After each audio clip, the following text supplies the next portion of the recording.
Tradition 6.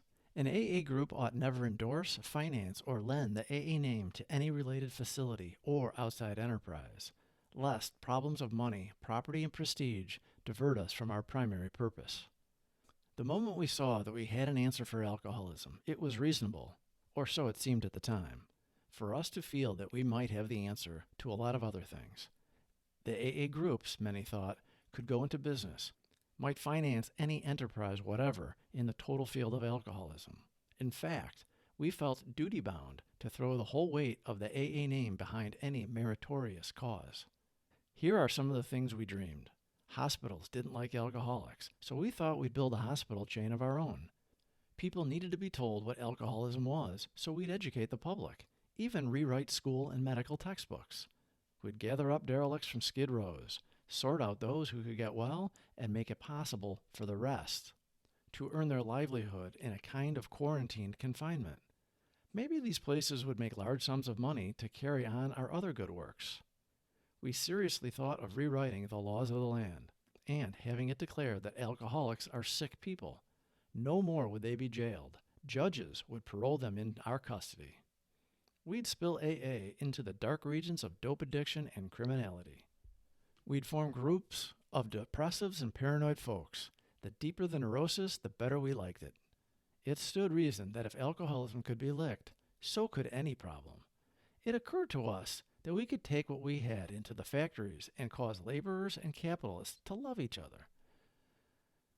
Our uncompromising honesty might soon clean up politics. With one arm around the shoulder of religion and the other around the shoulder of medicine, we'd resolve their differences. Having learned to live so happily, we'd show everybody else how. Why, we thought, our Society of Alcoholics Anonymous might prove to be the spearhead of a new spiritual advance. We might transform the world. Yes, we of AA did dream those dreams. How natural that was, since most alcoholics are bankrupt idealists. Nearly every one of us had wished to do great good, perform great deeds, and embody great ideals. We are all perfectionists who, failing perfection, have gone to the other extreme and settled for the bottle and the blackout. Providence, through AA, had brought us within reach of our highest expectations. So why shouldn't we share our way of life with everyone? Whereupon we tried AA hospitals. They all bogged down because you cannot put an AA group into business. Too many busybody cooks spoil the broth. AA groups had their fling at education, and when they began to publicly whoop up the merits of this or that brand, people became confused. Too many busybody cooks spoil the broth. AA groups had their fling at education, and when they began to publicly whoop up the merits of this or that brand, people became confused. Did AA fix drunks, or was it an educational project? Was AA spiritual, or was it medical? Was it a reform movement? In consternation, we saw ourselves getting married to all kinds of enterprises, some good and some not so good. Watching alcoholics committed willy-nilly to prisons or asylums, we began to cry, "There ought to be a law." AA commenced to thump tables in legislative committee rooms and agitated for legal reform. That made good newspaper copy, but little else. We saw we'd soon be mired in politics. Even inside AA, we found it imperative to remove the AA name from clubs and 12-step houses.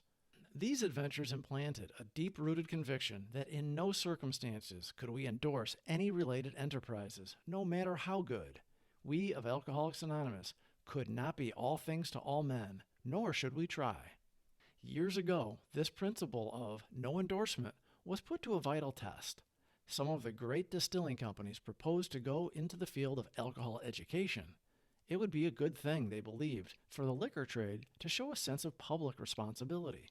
They wanted to say that liquor should be enjoyed, not misused. Hard drinkers ought to slow down, and problem drinkers, alcoholics, should not drink at all. In one of their trade associations, the question arose of just how this campaign should be handled. Of course they would use the resources of radio, press, and films to make their point. But what kind of person should head the job? They immediately thought of Alcoholics Anonymous. If they could find a good public relations man in our ranks, why wouldn't he be the ideal? He'd certainly know the problem. His connection with AA would be valuable because the fellowship stood in high public favor and hadn't an enemy in the world. Soon they spotted their man, an AA with the necessary experience. Straightway, he appeared at New York's AA headquarters asking, "Is there anything in our tradition that suggests I shouldn't take a job like this one? The kind of education seems good to me and is not too controversial. Do you headquarters folks see any bugs in it?" At first glance, it did look like a good thing. Then doubt crept in. The association wanted to use our member's full name in all its advertising. He was to be described both as its director of publicity and as a member of Alcoholics Anonymous. Of course, there couldn't be the slightest objection if such an association hired an AA member solely because of his public relations ability and his knowledge of alcoholism.